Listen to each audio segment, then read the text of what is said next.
Okay. Oh, I didn't think about what made me anxious. Oh, balls. Balls made you anxious? Balls did not.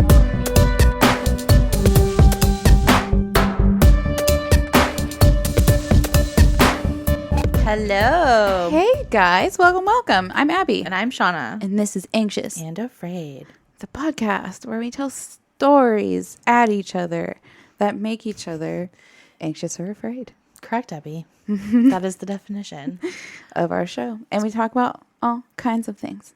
Spooky, weird stuff. Things that terrify us, like plane crashes. Oh, so many plane crashes. I'm seriously obsessed. It's a problem. Very morbid fascination for the both of us, I think. Yeah, that's a shared one for sure. But hi, welcome if it's your first time, and welcome back if it's not.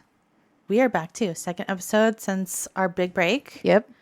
Doing it again. Yeah, here we are every other week now, but I think I'm able to bring like a little bit of longer stories that way, and sure, whatever. You, Abby. it's fine. You already do longer stories, so what are you talking about? I know. I don't know what I'm talking about. Shut your mouth. I literally actually can't do a short story. I don't know how.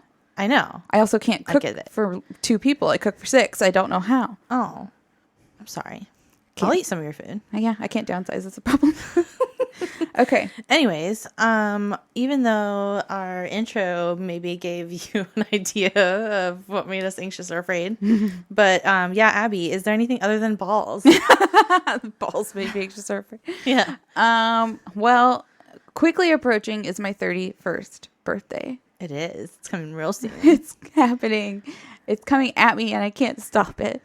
It gets faster and faster. So that's happening. But yay, lived another year, took another turn around the sun. That's great. For sure. And we're going to go to the coast to celebrate. We are, and I'm stoked. I can't think of anything else. I'm so excited. I am stoked to get in that beach house. I feel like I haven't done anything fun for a while. And it's going to be like super relaxing. This is like going to be so anti-anxious and afraid vibes. Yeah, we're going to chill out. Great. It's going to be the best. We're going to bring the dog. It's going to be a first trip with little baby. And baby, which we've been talking about for years. Now it's happening, so it's weird. That's weird. Yeah, it's going to be weird. Yeah. It's going to be super weird to go. Yeah, so But I'm excited. Oh, Jessie can't go. We're sad, but you're there for her first beach experience. That's true. Oh, it's going to be so fun. Are you dressing her in a beach outfit? Oh, no. Should I? Should I have a nautical theme outfit for her? Probably. Oh, no. Put her in a little sailor hat. She definitely has to wear blue. And white. Maybe stripes. I just bought a sweater that's very similar to what you're describing. So if you want to dress her in that, we could match. Then I have to find blue stripes. Yeah, and we'll get Michael little sailor shorts. Oh my God, adorbs. Michael's like, never, ever. With a little tank top. I can't picture Michael in a tank top. He's always sweaters. What do your shoulders look like, Michael? Do I know? Just regular. They're just regular shoulders. All right. I'll take your word for it. Yeah. Yeah, that's what we're doing next weekend. It's going to be great. Yeah. Did you have anything anxious or afraid? Nah. Nah.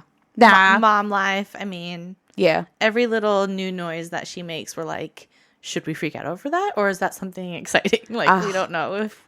I would be a train wreck. My Google search history would be a train wreck. I know. And we're so aware that you shouldn't Google anything, yet you still do. Like, you can't not. And then it's just like, yep, she has that. And it's going to be awful. She's definitely dead already. We have failed as parents. Chad is very much like, there's something wrong with her. And I'm like, she just coughed. Like, it's okay. He's going to be a little helicopter parent. It makes he really me is. laugh. He really is. Because I guess that kind of makes sense for Chad, but also I wasn't sure if that was how he was going to be. Mm-hmm. I don't know, but it just makes me laugh. It's cute. It's very loving and protective. Oh, yeah. He's a good dad. So, yeah. Anyway, we wanted to do a little shout out before we got started. That's true. Oh my gosh. So, new fan has been contacting us through, I think, Facebook group or something like that. Mm-hmm. Shout out to Crystal. She's been a precious little angel making our day with compliments that we need. Yes. We do. crave. And she even knew that. She's like, I know you guys don't like compliments, but. And I'm like, oh. She knows us and understands. Outwardly, I'm like, ew, stop. And I'm like, oh, I love that so much. I know. And then I'm like blushing. I'm like, ah, so good. So anyway, thanks for being cool. Yeah, thanks, Crystal. Hi, what's up? What's up, girl? We see you. See you in the front. All right. So, should we do this thing? I think we should do what we do best. What we do best. Okay. Well, hello and welcome to episode 94. Oh, we're getting close. Shit, dog. It's good to have you all here. I'm glad you're all gathered around me on the carpet for a good old-fashioned story time. Circle, crisscross applesauce. Yes, that's exactly how you and Michael are sitting. Just all imagine it. Okay. Roscoe is also sitting that way. Okay, so for today's story, it's going to be a rather spooky one. Love spooky. Love me a good spook. As Michael hinted at in our last episode, I have ordered many books, and I left them lying about the house to disturb him with. And one of the best ones to do that with was a book about a haunted doll. Ooh, dolls are bad. Yes, it's haunted little face just right on the front cover. Gross. So before I announce which haunted doll we will be covering today, because of course there are many, right? There are many. I would like to say first and foremostly that this was a listener suggestion. Ooh. But I've searched. I'm so bad at the internet. I've searched You're bad at the through internet? all of the social media platforms. I cannot find out who it was. Who it was. I've dug through messages. I'm sure it's like going to be really obvious when I find it. I want to say it was like one of our homies overseas, but Oh, I don't know. It was a while ago, you're saying? I think, well, at least a couple months. So Interesting. my memory span is about 8 hours. Facebook is also kind of complicated, or like at least it's like different on the phone versus like a desktop, and like sometimes I don't see all the notifications on the page and Same. it's like weird. Yeah, and having a group is weird. We don't know what we're doing. So We truly don't know what we're doing. I'm garbage. I'm sorry. You're not garbage, you're trash. I'm just kidding. That's a higher class of garbage. I want that on a t-shirt. Oh my god, yes! That's a new one. You're not garbage, you're trash. Honey, you're not garbage, you're trash. Thank you, white trash. Get it right. Oh my god, yes. There you go. Welcome. Come You're buy welcome, it, honestly. world. Seriously, note it. That's going to be new merch for sure. Hitting That's the stores hilarious. as soon as we get done with this. Okay. But you know who you are, who suggested the book. So thank you for the suggestion. Shoot us a message, and then I'll give you a proper shout out on the next one. Yeah. That's an anxious and afraid promise. Please do that. We will forget who you were, and then we will thank you in another episode. 'Cause we're a hot mess. That's our guarantee. That's an anxious and afraid guarantee. So, our dear listener recommended that I check out this book called Norman, the Doll That Needed to Be Locked Away. Ooh. By Stephen Lancaster. I actually have it here. One second. Okay. So you can see what Michael had to endure. This is the cover. This is Oh, what the no. doll looks like. Oh no. I don't like that. Okay. So you got a little sneaky peek at our main character today. Thank you so much. You're welcome. Okay. Norman, the Doll That Needed to Be Locked Away. All in the title there. So He needed to be locked away. he was in need of being locked away. So I feel like it was a pretty easy read. I finished it mostly in big chunks. It's definitely not one of those dry procedural books. Stephen writes very conversationally. It's very easy to follow. I think Goodreads gave it a rating of 3.6, and I would say that's fair. Out of what? 5. Oh, nice. So it's a very interesting tale to be sure, and I think we will have a lot of fun going through it today. I'm already having a blast. Right? Such a fun time already. And as with a lot of things that we discuss on this show, believe it or don't believe it, but remember, just have a good time. That's what we're here for. That's what we do. Right? Also terrible things. Never mind. And sometimes not terrible things, but mostly terrible things. So, Norman the doll, our main character of the story, actually has 2 books written about him. Apparently, the first adventure continues in book number 2, but I only read the first one. Norman 2, the doll that didn't get locked away. It didn't get locked away. I actually don't know what the second one's called, but that was a really good like announcer voice. Oh, for sure Michael has Yeah, an I lost announcer it. voice. Oh, it's gone. Whatever. We only got the one. We've got a sneak peek. He did. But yeah, there is 2 books. I only read the first one, so this episode is going to be based off the first book. Sure.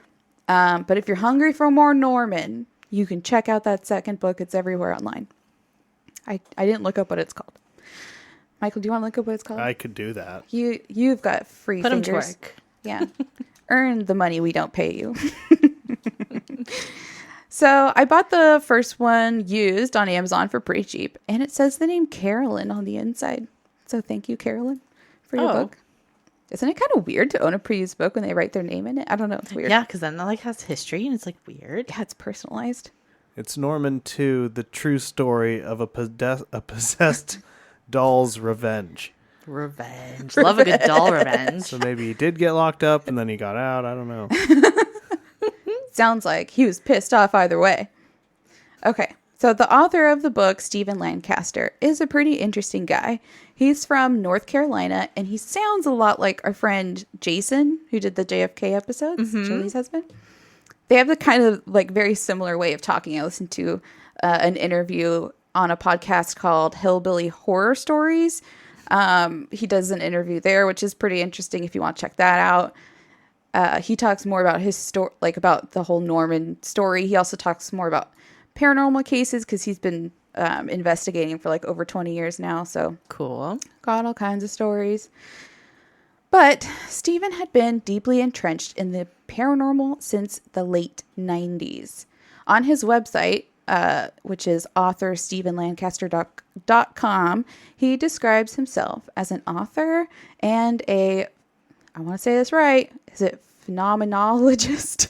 Phenomenologist. Yes. Wow, that's a word. Say that 3 times fast. Phenomenologist. It's fun. Do you want me to do it?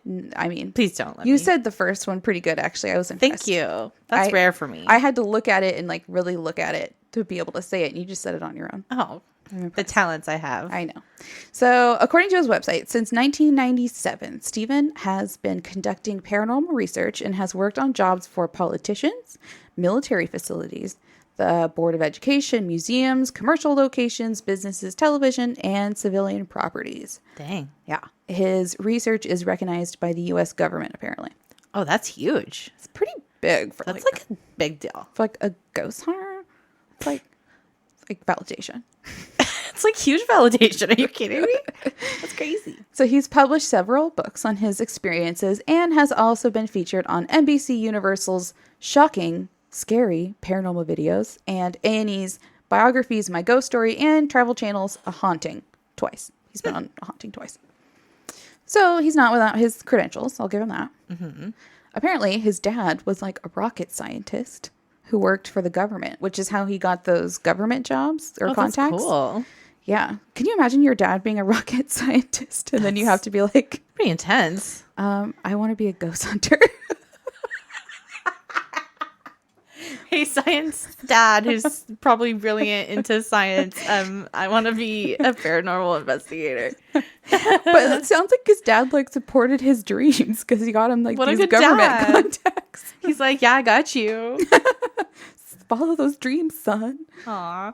So Stephen claimed to have retired from ghost investigating in 2013. But then in 2016, he was pulled out of retirement by an insidious doll. It was a hot July day in the town of Wallace, North Carolina, and Stephen Lancaster and his then girlfriend, now wife, Christina, walked into an old antique shop near the edge of town. Christina, who was a registered nurse and fellow paranormal investigator, often accompanied Stephen to dusty antique shops as he was an avid collector of old items and memorabilia. They sound cool. Right? That's pretty cool. Like, and they like do paranormal investigating together. Yeah, like I'm a badass nurse, but on the side I hunt ghosts. No big deal. Yeah. I mean, that's an open-minded nurse because Right? so much science there. Yes. So I too love a good antique store. I mean, we've gone into several together. Mm-hmm. I don't know if you like them as much as I do. No, that's definitely more your thing, but I do appreciate it. I am so into it. I think it's so fun. You're such a old lady at heart, a little bit. No. I grew up in the woods. What do you want from me? I didn't get to go to NSYNC concerts. All right. I'm so sorry. I wasn't cool. You were into the boy bands?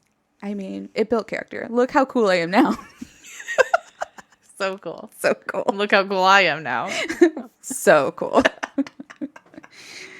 Okay, sorry, continue. Okay, so I, on the other hand, when I go to antique shops, do not try and bring home haunted items. Or even ones that give me a creepy vibe, because you will definitely find some when you go. Hell nah. Stephen, on the other hand, was very well accustomed to haunted objects. He claims to have never purchased one until the doll in this story, but he said that he had been given many items over the years that were supposedly haunted. Okay. Clients who believed an item to be haunted would give them to him just to get rid of it, and Stephen would add them to his collection. He had dolls, stuffed animals, Ouija boards, and even some bones. Creepy. As the couple wandered around the store and came to the back, Stephen noticed a rough-looking box sitting in an old high chair that was perched on top of a bookshelf. They were both intrigued by it, wondering what could be inside. Stephen had to get Christina's help to get the box down, and they noticed it had no price tag on it. Mysterious. The box, to me, because there's pictures in the book, looked more like a small cabinet. Stephen, he had only taken a couple pictures of it with his cell phone at the time.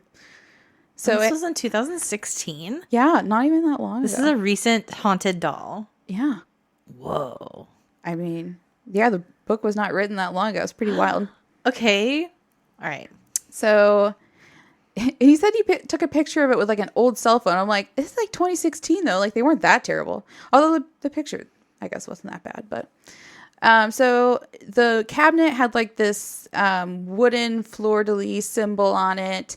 And then below it, there was an empty hole in the middle that looked like there had once been like a ring pull to open the door to the cabinet, but it was now missing. So there wasn't any way to like get the door open. Okay. The cabinet was very beat up and scratched. Because the handle was missing, it was sealed. So like they couldn't open it. Yeah. Extra mysterious. Oh no, you can't open the box. You must. So in the crack of the frame and on the face of the door, there were 4 scratches or gouges in the wood. Stephen claimed that it looked like something had desperately been trying to get in or out of the box. Wait, where were the scratches? Kind of like where the crack of where the door meets the, like when the door is shut and you're trying to open it, like maybe with your fingernails or something. So you'd stick your fingernails in that crack and try and wedge the door open. So it would be something trying to get in, right? That's what he claimed that it looked like. Okay, interesting. There's a picture of it in the book. To me, though, I'm not sure if it looks like scratches. I feel like it looks like 4 failed attempts at trying to pry the door open with a sharp implement like a flathead screwdriver. That's just my opinion. I mean, you're so handy with tools. So I have handled a screwdriver or 2 in my just day. redid your bathroom just casually. No big deal. Just like on the side, like on my lunch break. Like, I'm not lying, you guys. She like redid her bathroom beautifully into a fancy bathroom on the weekends. Just casually. I used to work for my dad's construction company and then a hardware store. So, the skills are left over and they're handy. They are. Let's see. So, I feel like they don't necessarily look like scratch marks, but, to each their own. So, Stephen had more luck opening this door. He got his pocket knife out and then he wedged it into the crack and he was able to get the door open. Okay. A musty smell emanated from the cabinet, and Stephen and Christina peered inside to find a very creepy-looking doll within. That's not a good sign when a doll is inside of a box. I know, just in like this dusty, musty box. Not good. After inspecting the doll, they discovered it was a Matty Mattel doll, which used to be pretty popular back in the 60s and 70s. You'll probably recognize the toy brand Mattel. They're like big money success. Okay. Did they do the Barbie? I don't remember. Maybe. So Matty was their little poster boy mascot for a time. And his character was the host of a 1960s TV show called Matty's Fun Time Funnies. Oh, no. That's not funny. So cute. The doll is about 16 inches tall and has a stuffed cloth body with a plastic head. His features are painted on, and his expression is kind of creepy. Mm-hmm. You saw it. I did. He's looking off to the side. And he's not like the ugliest doll I've seen by far. Yeah, I mean, he's not like uber creepy. Right. He would be unsettling in the right situations. Right, because he's like colorful, right? He has like red hair. He's like wearing blue stripes. Is he wearing blue stripes? I'll go on to describe him. Okay. I was like, what's the coincidence of blue stripes? Anyways, sorry. They're red stripes. Oh, red stripes. Isn't the memory weird? Yes. So, not the ugliest doll ever, but he has these big cartoonish eyes that are looking off to the side. And he has this little smile, kind of like he's up to something. Yeah, like a mischievous side-eye smirk, and it's like kind of gross. Yeah, it's a little creepy. He also has a little button nose with freckles, and he has a ginger hairdo made out of yarn. He does. Yes. As for his outfit, he wears a red striped t-shirt, dark shorts, and white tennis shoes. I see. I mean, it's a cute outfit. I'd probably wear it. I mean, that's classic. Yeah, I'd wear it. So the doll could turn its head from side to side and also had a pull string in its back with the ability to play 11 different phrases. 11? Right? That's a lot. Yeah. Sadly, by the time Stephen got to this doll, the mechanism that played the phrases was old and broken. So now only weird, garbled demon sounds came out of it when he pulled the string. Of course. Really adds to the effect. Oh, 100%. The couple inspected the doll and decided they assuredly wanted to purchase it, thinking it would be a cool addition to their antique collection. Right. They're like haunted items collector, creepy items collector. I get it. Because like at first you'd be like, why the fuck would you want that? But I get it. And it came in a creepy box. So yeah, he's like, this is legit, super creepy, and I need it. Yes. So after they pulled the doll from the box, Stephen noticed some writing scrawled on the interior back panel. Of the box. Ew. He inspected it closer, and he found that there were several passages written there. Some were carved into the wood, and some were written in pencil. But they didn't seem to all be written at the same time. Like, they were chunks of text, but sometimes at, like, different angles, and, like... Weird. Different, like... Well, yeah, because carving, I was going to say, is the handwriting the same, but it's like... They did... He said that it looked like the handwriting changed. I was looking at it. It didn't necessarily look super different to me, but it did look like it was written at different times. Okay, interesting. There is a photo in the book I can show you later. So Stephen explains that the writing is all connected into a poem from what he can distinguish. And would you like me to read? Are you about to become a poet? A poet reader. A poor poem? I am not a poem reader, but I will attempt. The way that he had it written in the book, honestly, was not broken up correctly. So I had to, like, do this myself. So I think I got the rhymes in the right spots. Oh, wow. You did extra work. We'll see. Okay. Here comes the poem. Okay. The 12-inch snow glistened under the cold, blank winter sky as the raging fire engulfed her home with a twinkle in her eye. The snow appeared orange like light from a dream as the trees began crying from the death they had seen. A girl stood shivering as she looked into the blaze, and the 6-year-old would never be the same. Ashes rained down upon her like newly fallen snow. There she stood shivering, her arms dangling low. Her face remained frozen for a while, holding only the hand of her best friend, a doll with a menacing smile. Ooh. A child's Christmas never came, for only death was delivered on the eve of that day. Her mother and her dog burned to the ground in the midnight fog. The sound of sirens and whistles filled the smoke-glazed air as the little girl stood with a cold, blank stare. No words would ever cross her bitter lips again, for the night before Christmas smiled with a sinister grin. So the story was told about an evil occurring when the lights went out and a creature was stirring. Well, Michael starts laughing. So the 6-year-old little girl did it because of the doll. That's how it seems. Right.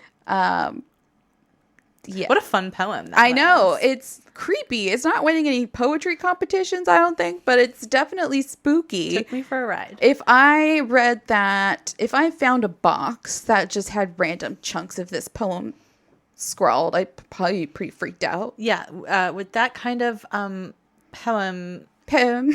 Yeah, with that kind of poem, it's a little disturbing. With the doll in there? The fuck? Yeah, and especially the mention of the doll. Yeah. Gross. With the sinister smile. Ew. Yes, I don't like that. Okay, let's continue. But snaps all around to you, Abby. Good. Thank you. Snaps all around. Did you like my rendition? You did great. Thanks. I was really feeling the angst. Okay, so Stephen, he snaps a couple of quick photos of the box, and then he and Christina head to the front. I'm sorry, we have Roscoe here today. I forgot to say. Roscoe's stating his opinion. He did not like the poem as much as Shauna. It's fine. I feel like you had to turn up your volume probably really loud to hear his groans when you listen back, but maybe you can hear him in there. He's very rude. All right, so they take the doll to the front of the store, even though it didn't have a price tag on it. They wanted to buy it. Did they buy the box too? They only brought the doll to the front. Oh, that seems like a mistake. I know. So he asks, there's 2 elderly women at the counter at the front who apparently run the store. Stephen asked them how much they wanted for the doll. And in a move straight out of a horror film, the 2 women gave each other a strange look and told him that the doll wasn't for sale and that they wouldn't, or like he wouldn't want it anyway. Mm-hmm. And he asked them why it wasn't for sale. And they replied that the doll had come from a sad home and that the sadness had come with it. That's a way to say it. Okay. Stephen was like, oh, so like you think it's like a little ghost or like a spook? Yeah, I'm paraphrasing. He said other things. And then they were like, what? And then he was like, hi, I hang out with ghosts. I'm Stephen. And this is my ghost hunting friend lady, Christina. Nice to meet you. And then the old lady started to open up because they were like, oh, he's into weird shit. That's when you know the good stories. And they're like, oh, we can trust him. Let's talk about it. Ooh. And so they told the doll's story as they knew it. Don't ask me how they would know this detailed story about this doll. Mm-hmm. According to Stephen and these 2 old ladies, the doll had come from a woman who had been pregnant with twins, but then sadly lost one of them during childbirth due to medical complications in the year 1962 during the month of July, which is the month that they are currently in. Okay. One of the babies was a boy and the other was a girl. The girl would be the twin to survive. While staying at the hospital, the expecting mother was given the Matty Mattel doll as a gift. After the mother returned home with her infant daughter and the Matty doll, she was convinced that the spirit of her baby boy was now trapped in the Matty Mattel doll. Why would she immediately go to that conclusion? I don't know. Are hormones that crazy? I mean, she was under a lot of trauma. She just lost a baby. Oh, yeah. I seriously cannot even imagine that. Who knows? So she thinks the spirit of her child is in this doll. Okay. So if you extrapolate that story and the poem, you can put together that the 6-year-old girl in the poem was that girl who watched her house burn down with her mom and dog inside while she was holding the Matty doll was the surviving twin daughter. Oh, but where's the dad in all this? I don't know. Absent dad, of course. Absent father. He's a piece of shit. He's out getting milk and cigarettes. He'll be right back. Oh, no. We're terrible humans. Maybe his spirit's in the doll. Maybe he died. Maybe. It's ridiculous. Maybe the dog is in the doll now. Oh, God, Oh, that it's would be the doll. nice. Oh. Why did they have to kill the dog? They always have to kill off the dog or something. It's always sad. It's worse. Okay. So, the old ladies said that the doll had been brought to the store in 2014 by the daughter, the surviving twin, who was at that point in her 50s. And who apparently told these old ladies and complete strangers her dark life story, and then dropped off an old doll in a mangled box. Okay, so she had the box with the doll. I guess, there wasn't enough information here for the amount of questions I have, which is always too many. But, was the box like that when they dropped it off? Because, was the old lady able to even open the box? Because, it had been so hard to open. How would she even know there was a doll inside? And maybe there is so many questions. So many questions. None of them are answered. We can't answer it. I just, go mental, reading stuff like this. And I'm like, I need to call Steven. Okay. So, I also was not under the impression that you could just drop stuff off at antique stores. If it's antique enough, right? I thought they purchased stuff. I thought that was something that I thought auction. Antique displays were curated by the seller, but I don't know. Apparently this place also took donations. So a little twofer. No idea. Yeah. So after explaining the story, one of the old ladies said, "How about $5?" And Stephen was like, "Sold." $5. Okay. $5. So he and Christina paid the ladies, and they leave with the doll, completely forgetting to grab the weird box that he came in. He does mention that he wanted to go back sometime and get it, but I find it hard to believe he wouldn't have gone back for it right away with that weird poem inside of it. Wouldn't you have just wanted that? Yeah, it seems like that's part of the deal that's here. That's part is of the box. whole thing. I mean, he has pictures of it. Why would you leave the box? What's in the box? He took pictures of it, but he doesn't have it. Dumb. He was too busy speculating over the coincidence that Matty had been given as a gift in July, and now they purchased him in July. He also began to wonder if there was a baby ghost in that doll or a middle-aged man ghost. Do spirits age? Do they learn? Do they evolve? These are all things Stephen thought about. Mm-hmm. But can you guess what I'm thinking about? I want a break.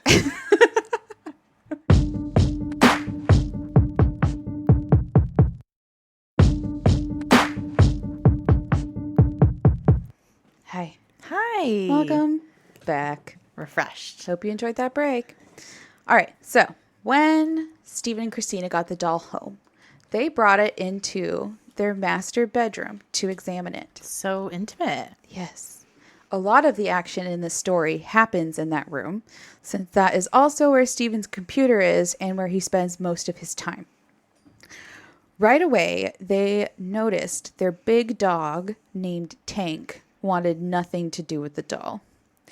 As soon as he locked eyes with it, he slowly backed out of the room and refused to approach it from that moment on. Same dude. Same. That's something Roscoe would do, probably. For sure. Stephen found this to be strange, since Tank had gone with him on several paranormal investigations and had not displayed this behavior in the past. So I guess Tank isn't normally a scaredy cat. Mm-hmm. Pushing this aside, Stephen decides to name the doll something other than Matty to make him more personal to them. In the book, Why? I don't know. Why do you even want that? I don't know. Did you ever name your stuffed animals? No. I named my blanket. I don't know. That's the only thing I was obsessed with as a kid. That's the only thing I can think of. But he's an adult. He did also just buy a doll, so See, I totally get wanting a haunted or creepy item, but then why name it so it's more personal to you? I don't know. But yeah, they wanted to name it. So they go through all these names. In the book, he says he tries to think of a name that represented something. This is, quote, small, unisex, and benign. But then he lands on the name Norman, which, in my opinion, is not unisex. It's not unisex. It literally has the word man in it. Norman. But either way, he names it Norman. Then in a move that truly confounded me, he placed the doll on the headboard of their bed, which Cute. also housed other haunted dolls that he had acquired over the years. Oh no. Haunted items. How do you like get off That when you're like is literally having what I dolls staring at you? I said, to each their own, I guess. But I mean, if you look at that doll, he doesn't exactly inspire passion and romance at first glance.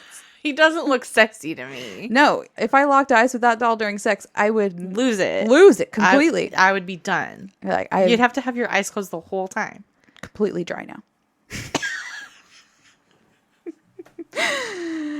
I also don't want haunted dolls anywhere near where I sleep. That's just me. No way. So later that day, Christina's adult son and his wife stopped by with their 2 kids for a visit. The youngest boy, Liam, was drawn to Norman and began inspecting him on the bed when he suddenly dropped the doll and ran into the connecting bathroom, slamming the door. The adults looked towards the bed to see what had upset him and saw a sizable spider crawling across the bed. Okay, valid reaction. Honestly, that's disgusting. That's how I would react. Run to the bathroom, close the door, don't tell anyone. Get rid of it, burn the house. Like, I'm not going to warn anyone of that spider. I'm just going to peace out. They're all goners. I just got to outrun them. So the spider was killed and the family left without another thought about the incident. But later that night at about 1 a.m., Stephen would be awoken by another large spider crawling up his leg. Okay, well, that's not okay. No. Especially, no, on the leg, disgusting. Christina would be terrorized the next day by yet another large spider crawling in their bed. No, get out of the bedroom, stupid spiders. In the bed. That's so violating. So Ew. they start spraying, bug spray everywhere. They're terrified that I would. there's like an infestation, But but bathe in it. every time I bathe in it, I'm just going to pop the can open and drink it.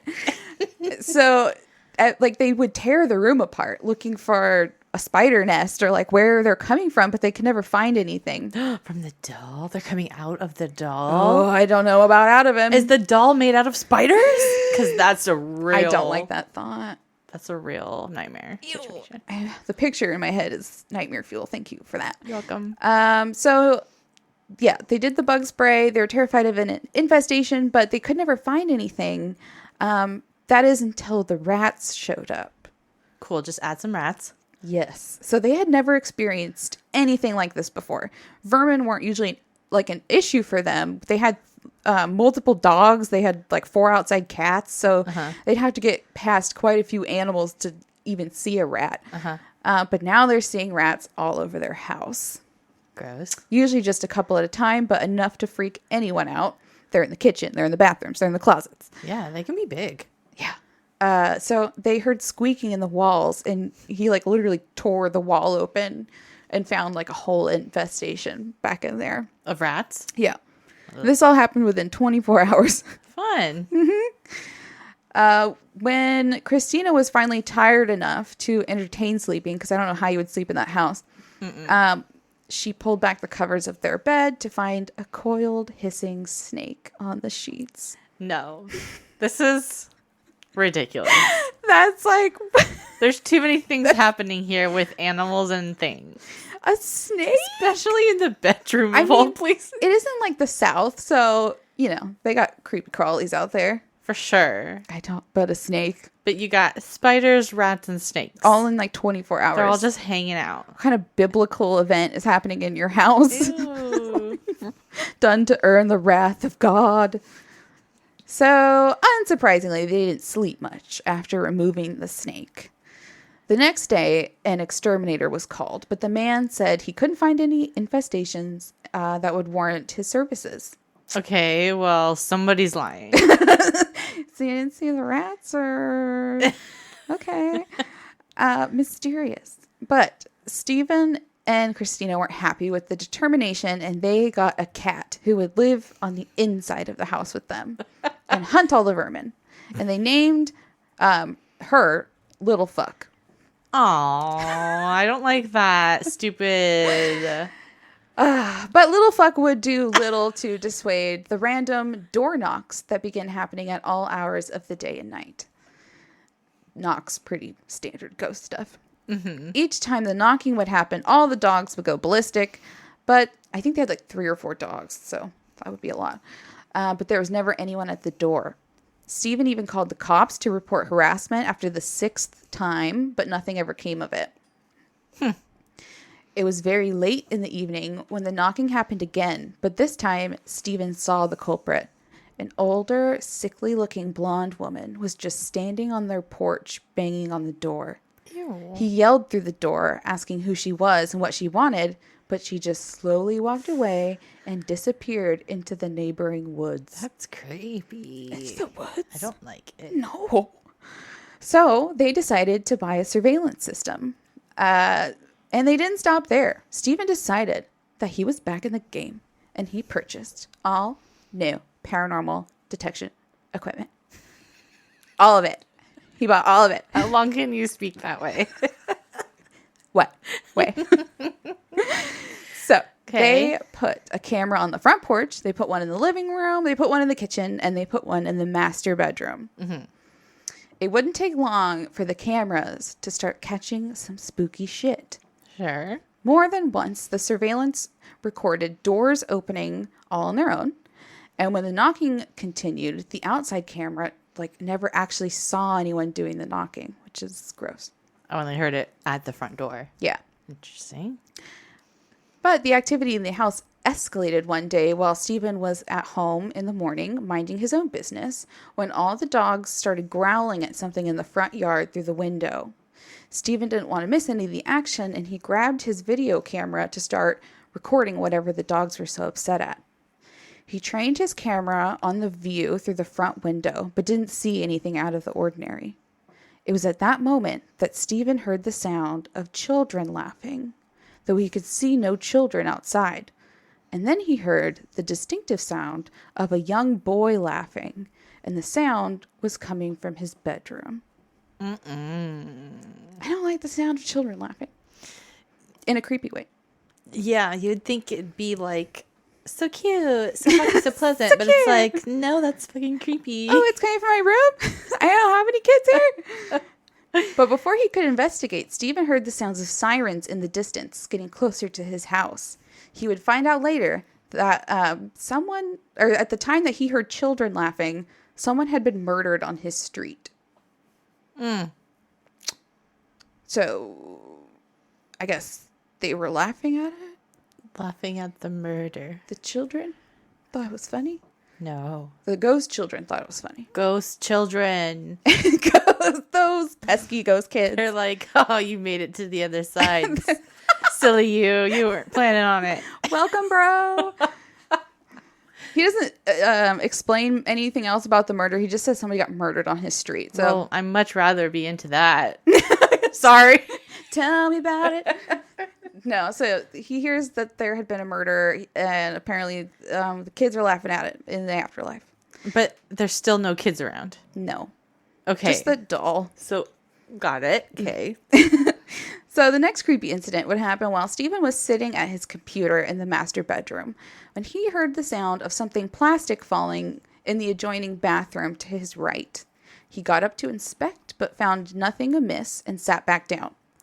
The sound of his dog growling snapped his attention back to the bathroom door, which was slowly and assuredly closing on its own until it latched. Creepy. Stephen once again got up and opened the bathroom door, but nothing was there. I would not have opened that door. I would say, I'm going to trust that door's rights and decisions. It wants to be closed. He sat back down and started to rewind the surveillance footage and watched the bathroom door close on its own again in the video. As he watched, he suddenly felt an object hit him in the back of the neck. Stephen looked down and saw that it was a 1-pound, hand-carved Korean protection statue that had been sitting on a shelf all the way across the room. After reviewing the footage, Stephen claimed to see the statue simply take flight and zoom across the room before smacking him in the neck. Okay. He was astonished. A few more strange occurrences, including Christmas music randomly playing and more objects falling down, happened before Stephen decided he should conduct a few paranormal tests on the doll he believed was causing all the activity. And it was definitely nowhere near Christmas time. No, this is still, I think, in the summertime. Okay, so, but like early summer. Because people be crazy and maybe start playing that in August, but... Well, the Christmas music started playing in his own house. Yeah, that's creepy. On its own. Yeah. And, that whole house burning down poem happened at Christmas. Oh, interesting. I didn't realize that. Thank you. Yes. Harken back to that poem, girl. Got it. Do you want me to read it again? No. Okay. So he wants to do some tests.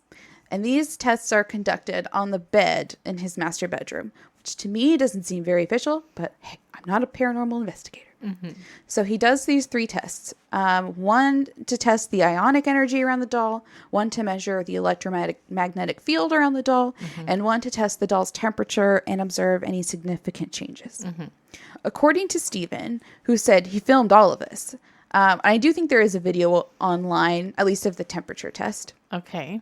The doll passed with flying colors, all the tests, Okay. indicating that there was definitely something paranormal happening within the doll. Oh, so everything was like going off, Yes. detecting a ghost. All the meters went off, the electromagnetic whatever shit jumped around. The ghost science-y stuff. Yes, he was like fascinating, interesting. Okay. He claimed that the temperature test showed a jump from 74 degrees to 54 degrees within down. 60 seconds. Yeah, gets colder. Cold spots. Makes sense. Cold. Ooh, ghosts is cold. Ghosts are cold.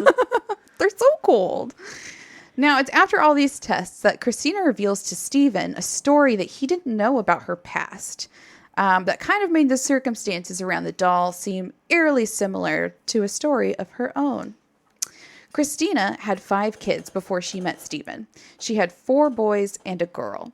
In the year 2001, she was pregnant with twins when she was involved in a really bad car accident, resulting in the death of one of her babies. Ooh. One was a boy and one was a girl. Can you guess which one survived? Was it the creepy girl? It's the girl. The girl, just like the story from the ladies at the antique store. And when her daughter Hannah was born, she was born in the month of No way, July. July. Dun, dun, dun. Dun, dun, dun. Admittedly, if the doll's origin story is true, that is a rather spooky coincidence. For sure. Hannah, at this point in the story, was 15 years old. So that's Christina's daughter. And she's actually still living at home with her mom, Christina, and Stephen.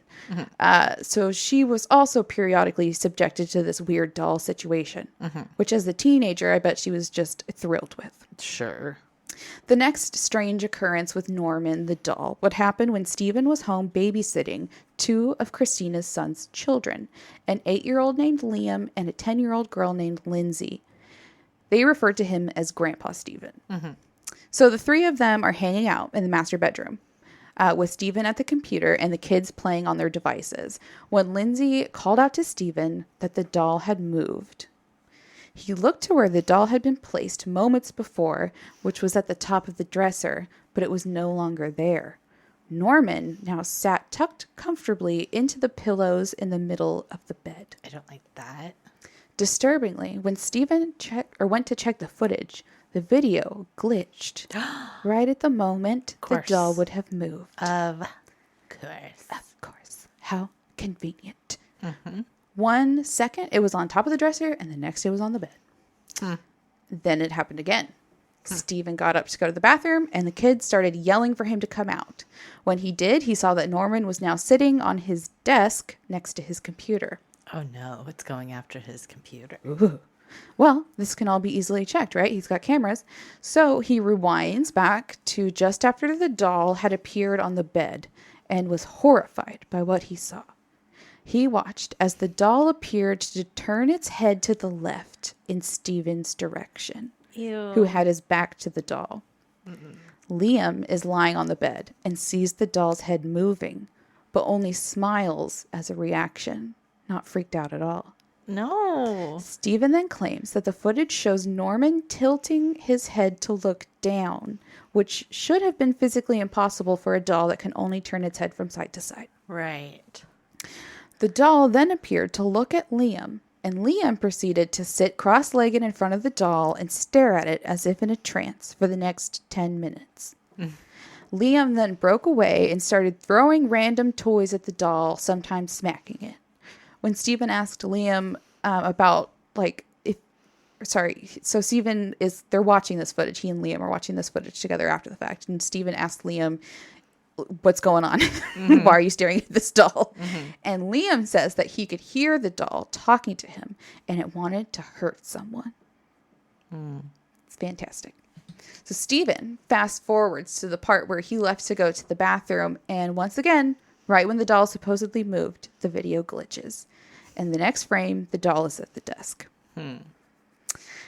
I think he does provide the footage of the doll's head turning on the show A Haunting, which I have not watched. Okay. But I think it's out there. So Oh, interesting. I was going to ask if it was like, if they still had the head turns at least. Yeah, I think that's some of the only footage that has been released. Interesting. The issue I have with the photos provided in the book is the doll is nestled into the pillows, so you can't really see its body. You can really just see its head kind of poking up out of these pillows. And the way the photos are cropped, you can't see the whole bed, so there's definitely room for holes to be poked into those photos, like those could have been Sure. fabricated. But there is footage. I haven't seen this footage, so that would be fun to see. That would be more convincing, I think. So let's see. So after this, Stephen and Christina would be woken up in the middle of the night to incessant pounding on their front door. It was the police. They said they had received a call from their home at about 3 a.m. The line had been quiet, but they had been sent to check on the house. Stephen informed them that they had certainly not called and everything was fine. The police did a cursory check of the home and then left. This would happen a total of 6 times. 6 different evenings, always in the middle of the night from a silent caller. That the police would come. Yeah. Whoa. Even stranger still, the call had been made from the landline in the home, and there was only one phone. Where do you think it was? The bedroom? The master bedroom! And the activity only escalated from there. But before we do that, let's just take one more break. Okay.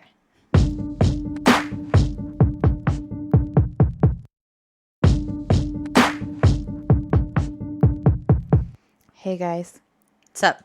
welcome back. Hope you had a good break. Let's continue, shall we?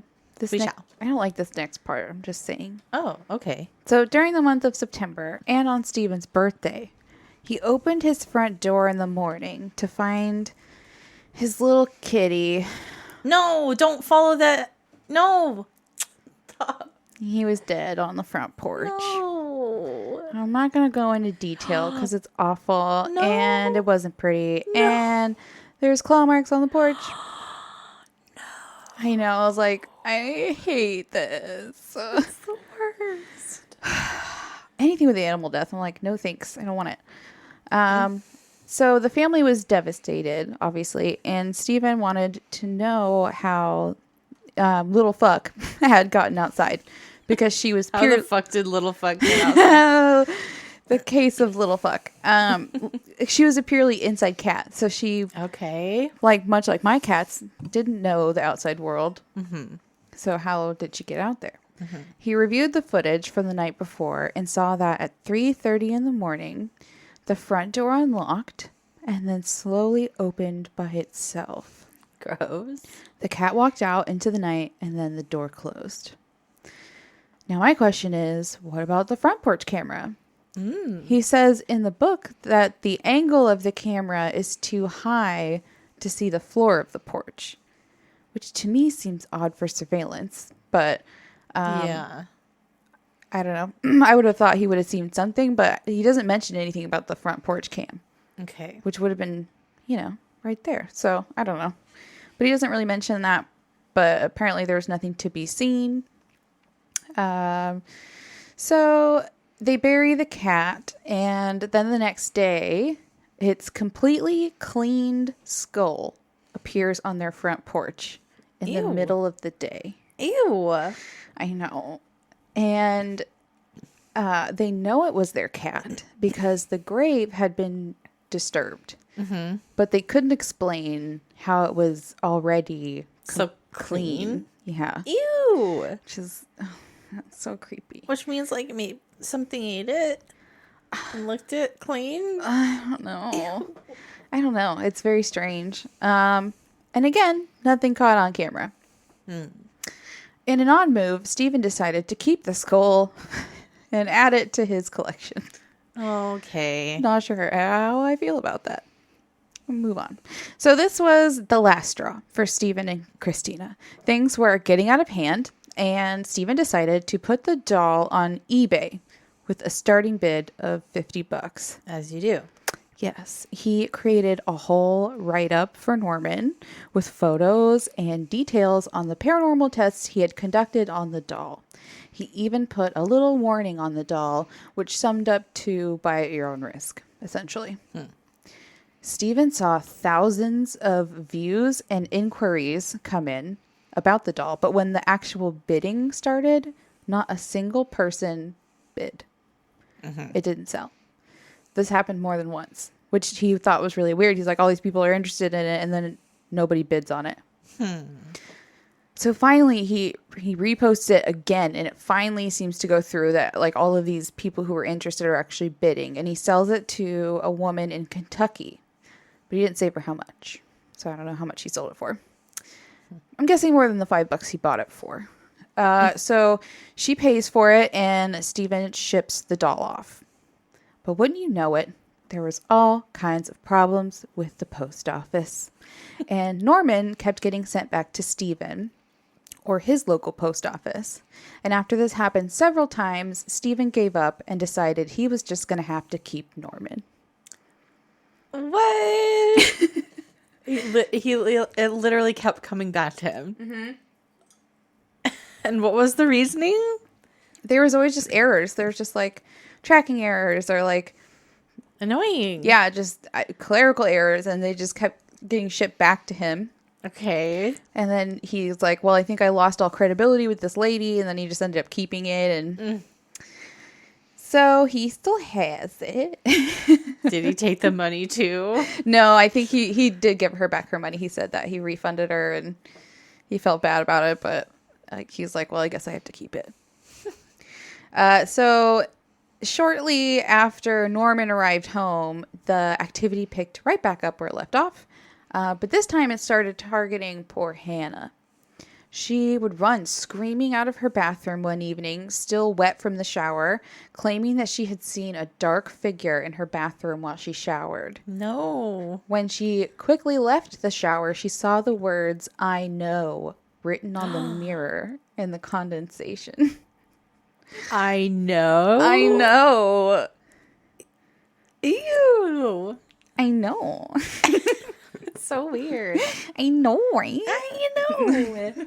That's how he's saying it. I know.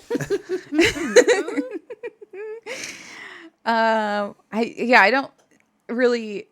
They kind of extrapolate on the book like what that could mean, but he just is like, I don't know. It's just kind of a common creepy phrase that you hear about that they say I know, but don't know what he knows about. Later that night, Hannah would also be awoken in the night to feel her covers being pulled off and a pressure that started at the end of the bed and then crawled up closer to her. No. She tried to get up and run away, but she was unable to move. No. After what felt like forever, she finally broke away to alert her mom. After that incident, Hannah packed a bag and went to stay with her brother. Wait, how old was Hannah? 15. Oh. I'd be pissed if I was her. Like, you're choosing a doll over me? Like, that's fucked up. Yeah. Like, fuck, get this doll out of here. Like, I should be allowed to live here in peace. For sure. Right? I'd be pissed. Poor thing. Yeah. I know. In the shower, that's the worst place to experience anything. The most exposed, the most vulnerable. Yes. It's horrific. It's horrifying. I'm halfway terrified every time I take a shower for no good reason. Because I might If die I in see there. a spider anywhere near the shower, it's like, no, I can't. I will remain dirty. I remain dirty. I can't get naked in front of a spider. All 8 of its eyes will see me. And then it'll jump on me. I know it. Probably not, but yeah, spiders, not good. Or ghosts, or demon dolls. None of it. Okay. So Hannah moves out to go stay with her brother. And then even with her leaving, the activity still got worse from there. So their home was about to be hit by Hurricane Matthew. And according to Stephen, hurricanes increase ionic energy, which in turn turns up the intensity of paranormal events. Ooh. It's like giving a ghost a cup of coffee or something. Yeah, the energies Yeah. are rumbling. You're like shaking your body. Rumbling. So the couple prepared for the oncoming storm and charged up all of their devices and stocked up on batteries. Even after the power went out, they would be able to record the activity in the house. When the hurricane arrived, the power went out pretty quickly, and they were left in relative darkness, with Norman sitting on the center of the kitchen table with a camera pointed at him. Mm-hmm. Later in the evening, during the intense storm, a loud boom would be heard from the kitchen, and it was found that Norman had been knocked off the table. But wouldn't you know it, the camera was dead. Of course. So I didn't catch it. Always.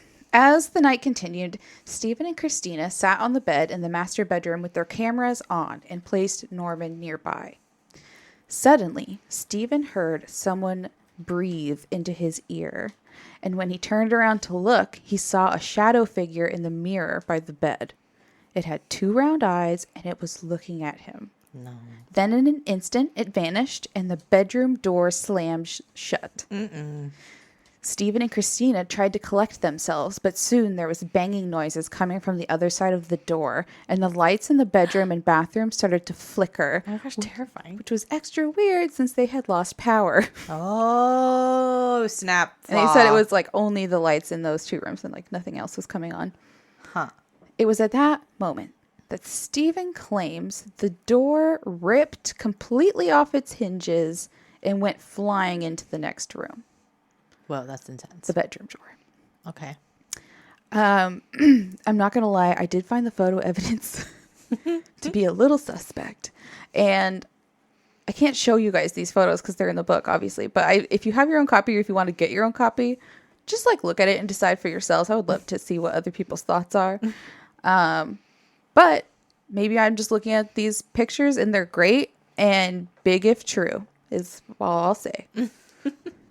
So Stephen runs through the door, well, the now doorless doorway, into the living room and points his flashlight around the room, shocked to see holes punched into the drywall all over the room, as if a grown man went on a wall punching spree. There were also family photos that had been knocked down with glass shards everywhere. But at least that appeared to be the finale. As the storm died down, so did the activity, and the couple were left to clean up their wrecked house. It was like all this crazy shit was happening inside, and it wasn't even the hurricane doing it. Right. It was Norman. After the hurricane, the activity in the house died down quite a bit. There were spooky things that happened here and there, but nothing like the level it had been. The holidays came, and Stephen grew apprehensive for Christmas, which would have been the anniversary of that house fire and the death of the doll's previous owner's mother. He naturally thought something awful was going to happen. But he was very surprised when the holiday went off without much disturbance. Their house didn't burn down. Nobody got murdered. It's good. Pretty successful Christmas. Good. The weirdest occurrence happened late that night when Stephen woke up to find that Norman was missing from the spot he had been placed. They searched all throughout the house, but they couldn't find him, finally giving up and going back to bed. When they woke the next morning, Norman was right back where he had been the night before. Okay. After the new year, Stephen and Christina decided to drive back to the old antique store they had acquired Norman from, hoping to find the box that he came in. So that would have been in July, and this is now like January. Okay. Much of the town was still recovering from Hurricane Matthew, but the pile of debris that greeted them where the antique store stood was unexpected. As they got out of the car and approached the building, they saw piles of ruined antiques sitting outside. The antique store had apparently caught fire when nobody was there and had ruined most of the merchandise. And you can probably guess what, or rather who, Stephen blamed the fire on. Norman? He and Christina skirted around the ruined antique piles, heading for the store entrance, when they heard a familiar voice call out to them and say, "The box is gone too, young man." I'm sorry, but that's funny. Yeah. That is like right out of a horror movie, right? Or like, I don't know. I mean, it's right out of a movie. Right. It's so cheesy. The box is gone too, young man. Young was man. one of the old ladies who owned the store. She explained the fire must have been caused by an electrical malfunction. And while the structure of the building remained intact, most of its contents had been ruined, which is sad. Christina was surprised. Stephen didn't ask when the fire had taken place, but he said he already had his suspicions. Or he didn't want to know because it wouldn't fit his story. Either way, they leave the store boxless and confused. So whatever closure they were searching for wouldn't be found at the antique store. Although Stephen does admit it makes a pretty good ending to his book. Yeah. Like, that's a nice little... That creepy ending with the antique store burning down where the box was. Like full circle, nightmare, perfection, cheese for horror story. But they still have Norman. So after this, they discussed what they would do with Norman. Trying to get rid of him didn't seem to work. So Stephen considered burning him, but argued against that idea, saying he would never burn a human child or man.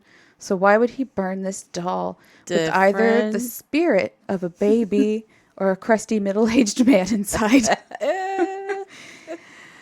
No. So that's his excuse for not destroying it. Okay. It's morals. Then bury it? I would think something, right? Like, I was wondering what that sound was. sorry.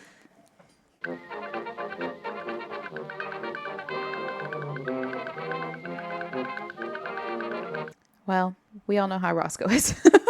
He was inserting himself into the episode. Yes. Okay, so what do you think they did with Norman? What would you have done? So they didn't want to burn him. The title of the book is The Doll That Needed to Be Locked Away. Locked away. Wow, Michael. They had to find another box? In a way. So, what they did was they gave him his own bedroom inside their home. No, he doesn't deserve that. Right? So they had a spare bedroom in the house that was unoccupied and decided to turn it into a bedroom for a little boy, complete with a bed, toys, games, and a TV that played cartoons on a loop. No. Was it Hannah's old room? No. Although, not sure if Hannah moved back in, but this is like their spare bedroom. And it already had a bed in there. And they're like, perfect. I hate that decision. It's so creepy. This doll has better amenities than like a large chunk of the human beings on this earth. Need cartoons on a loop? Yeah, it just constantly plays. You're wasting earth energy. Earth energy. Stephen also boarded up the window on the outside of the house and put a lock on the door from the outside. He was the only one with the key. They put a sign on the door that said authorized personnel only and stuck an envelope containing Norman's origin story and details of the paranormal activity surrounding him to the doorknob. Scrawled on the outside of the envelope was a note that read, "If you must enter, please read. Hell awaits." Cheese. Such cheese. I can't handle the amount of cheese. They also posted cameras on the outside of the bedroom to catch any ghostly activities. How is this helpful? He is not already. Is he not already shown you can unlock doors, like open them? He's a ghost. Like, do doors matter? I don't know. He also makes. He does make a point in the book, like not to make a spectacle out of spirits and stuff. But then he does this, and I'm just like, It's like he created a personal museum for him to be found one day. Yeah, possibly. If something happens to them, like, this is the instructions on what to do. It's dramatic. At the very end of the book, Stephen goes on to explain why they took such a risk inviting a malevolent spirit into their home. He says he's been a paranormal investigator for 20 years, and that is his job, and he couldn't pass up the opportunity. And I think I'd have some things to say about that if I were Hannah, but that's just me. Mm-hmm. Yeah, we don't know if she moves back in or not. Maybe it says in the book too if she moves back in.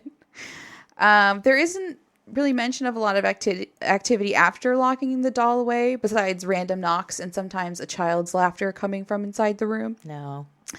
I'm guessing he saved all of that for his second book on Norman the doll, which is out and available to buy if you're hungry for more Norman stories. That's right.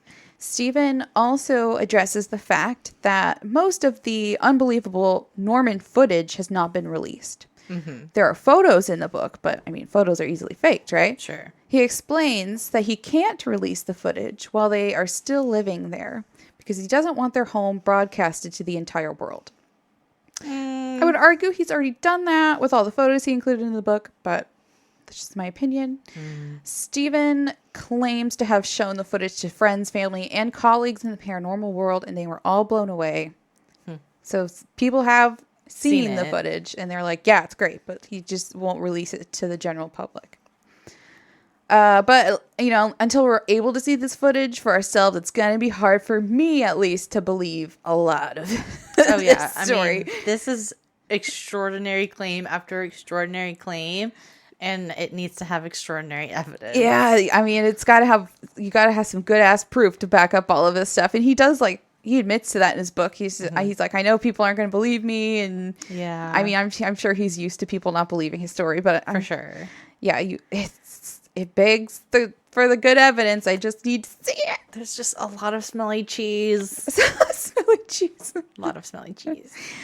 But, you know, we love a good ghost story. And this was a great, fun story. Oh, it was spooky. We had a great spooky time. And yes. I just want to thank the person who suggested it because I knew we were just going to have a great time with this story. Mm-hmm. Even if we don't believe all of it, I just think it was a great time. So... yeah, believe what you want, do your own research, come to your own conclusions. Hope you had fun. We had fun. Yeah, I hope everyone had a good time.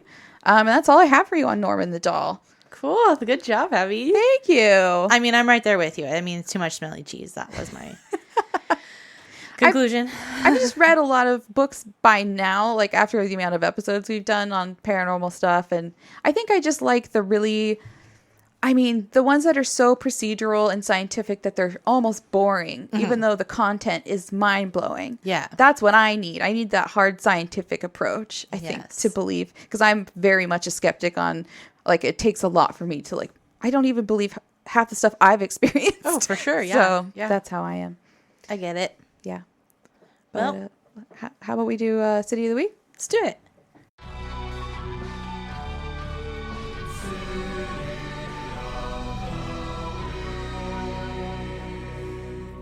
And that goes to Newport News, Virginia. Reporting live from Newport News. That's a fun city name. I've never heard anything like that. No, me neither. Look at us learning all these new places. For real. Newport News. Hey. Hi. Thanks for listening. Appreciate you. We do. So, Abby, in your personal life, what have you been watching or listening to? Oh, I was just going to say, I think I forgot to mention last time that I've also been very much enjoying the new album out by Spoon, which we both have a love for Spoon. Yes, very much. They have it's a super good new album out, so you can check that out. It is really good. I love every song. It's pretty good. Yeah. I agree. What about you? Have you been keeping up at all with the whole Johnny Depp trial? Yes. So I was getting FOMO with all of the memes I'm seeing on Facebook and people talking about it. So finally I'm catching up and I found the channel on YouTube that has the whole trial streamed and I'm literally trying to fast forward my way through it a little bit. Oh, dang, that's intense. I mean, Everyone It's says crazy. You can just watch a trial. It is, and I kind of love it. It's like I've never done it. it's really interesting actually because like how they. I just love also seeing how court works. The procedurals. Yeah, because the cross examination of witnesses, and then it's just like I find it fascinating. Yeah. So this one has been like apparently people are saying it's hilarious, it's funny, It's funny. it's crazy. All these accusations. There's like poop on the bed. Oh, I mean, this has been going on. I feel like it's just now blowing up, but it's been going on for a while. Like Yeah. I was kind of tuned into it a long time ago when like the first trial like was being brought, and I was like, what is happening with this? Like weird shit is coming out because about. it's been a different story with their case. Yeah, and it's just pretty wild. I mean, celebrities in general are just wild, but Right, and they talk about other celebrities. It's crazy. It's so far that I've seen. So I'm catching up on that. wow. But also Netflix is coming out with a lot of stuff that I need to watch. Have you seen like their trending thing? I just got logged back into Netflix. I was locked out for like I don't even know how long, a couple months. So I have a lot of catching up to do. But I did see that there is a few new true crime things on there. Yeah, there's the Gacy tapes, which I Yes. pretty much binged through. Did you? Okay, I heard about that. Then apparently I just saw a trailer for Marilyn Monroe tapes. Hannah was telling me about that. My sister Hannah was texting me about that. She's like, "Have you watched this?" She's like, she "I'm already watch it? watching it. It's so good." Oh, it's on my list, but it's a movie. It's not like a series. I don't know if that changes. Is that the one that's rated like TV mature or whatever? I have no idea. Oh, Netflix was doing one on her that was going to be like risque. Oh, I have no idea. But Get ready apparently for that. there's tapes involved of like people talking about her death and like how it's sus. Shit. Right? Well, So I add gotta watch that. that. Cool. Yeah. That's what's up. Stuff and things. Stuff and things. Yes, that's us. Yep. I think that's all we got, right? Yeah. Okay. Well, we can stop talking. All right. Great episode, Abby. Thank you. Good up and good night.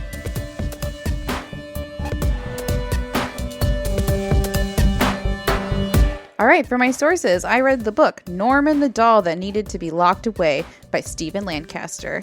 I also went to his website, authorstephenlancaster.com, and I went to dollreference.com, and I listened to an episode of the podcast Hillbilly Horror Stories. Our music is by Broke for Free and Matt Edwards, and we are edited by Michael. All right. Should I list our social needs? Please do. We have a lot of our things at Anxious and Afraid the Pod. So that's our handle for both of our Facebook page and group, along with our Instagram and Gmail. We have a Twitter at AA the Pod. You can support us on patreon.com/anxious and afraid. If you do that, you get some pretty nice perks. You get ad-free episodes that are released a whole day early, and you get a free sticker. You can also support us for free if you can't do any of that by leaving a rate review. You subscribe to the show, tell your friends. Yeah, we would appreciate all of it. Do it right now.